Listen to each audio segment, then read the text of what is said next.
And what is this thing about teachers being told that they shall be paid in heaven?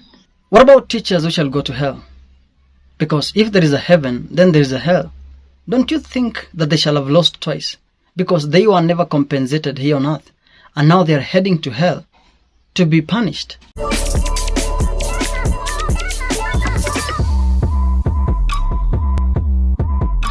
Hi everyone. One of the most common phrases that I used during school's staff meetings and staff briefs is, teachers, you should sacrifice for these students. The alternatives to this is that the work you do as teachers cannot be rewarded. You should go out of your way.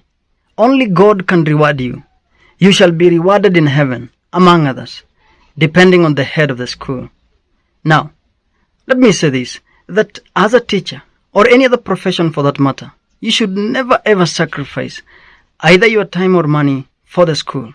Never. The school is a government, and you cannot really sacrifice for the government. But kindly allow me to clarify something here, because I have found myself sacrificing in a number of circumstances. The only time, I repeat, the only time that a teacher should sacrifice is if you have told yourself to do so. Yani umejiambia.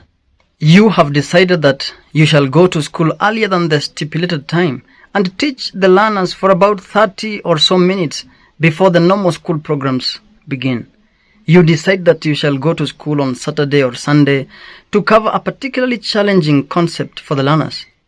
The key issue here is that you have told yourself to do it out of your own volition, and not because someone ordered, requested, or demanded you to do so. But if it comes from your seniors, particularly the school administrators, then they must pay you, or rather compensate you accordingly. By now you must have realized that the reason why this phrase is used, actually misused, is because somebody wants to take away from you what is rightfully yours, deny you your dues, with a promise of some sort of non-monetary, ambiguous, intangible payment, such as career promotion, your children becoming bright, you not getting sick, and sometimes even a promise in the afterlife.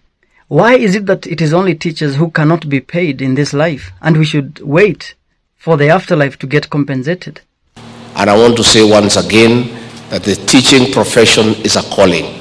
Nobody can compensate you adequately for what you do. It's a sacrifice. Nobody can ever adequately compensate a teacher. Why not? Are the same words being used for other professions, such as nurses, doctors, politicians, policemen, soldiers, public servants, media personalities?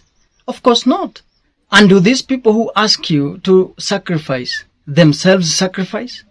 Have they ever opted not to take some allowance after some board meeting, or decline to take some fuel or night out allowance for some official duty? Of course not.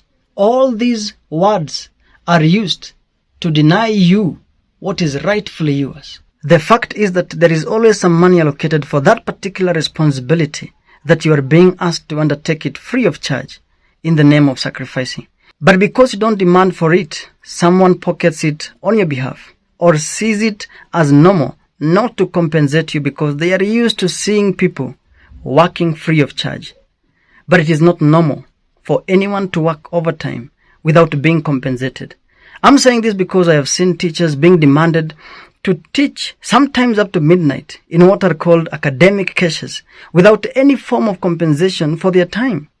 Teachers being demanded to be in school during weekends for some school program without any form of compensation for even the fuel or the fare that they used to come to school. These should not be normalized. And what is this thing about teachers being told that they shall be paid in heaven? What if heaven does not exist? Don't get me wrong here, I'm a Christian. But heaven is a matter of faith. We cannot prove it beyond any reasonable doubt. In any case, Apostle Paul asks a question along those lines, and the philosopher Jesus Christ of Nazareth had this to say: and everyone who has left houses, or brothers, or sisters, or father, or mother, or children, or fields, for my sake, will receive 100 times, I repeat, 100 times more, and will be given eternal life. In other words, there is a payment in this world, according to my interpretation of that verse, and then there is eternal life in the afterlife. And none of them should take the place of the other. What about teachers who shall go to hell? Because if there is a heaven, then there is a hell. Don't you think that they shall have lost twice? Because they were never compensated here on earth, and now they are heading to hell to be punished. In conclusion, colleague teachers, do not fall for those pseudo-philosophical utterances that are sugar-coated with some religion to be denied what is rightfully yours, or someone to take advantage of you and milk some free labor out of you. Demand for what is rightfully yours, because there is always some money allocated for what someone is asking you to do it free of charge. And if you have to sacrifice out of your own volition, with your own terms and conditions. Thank you so much. I'm out.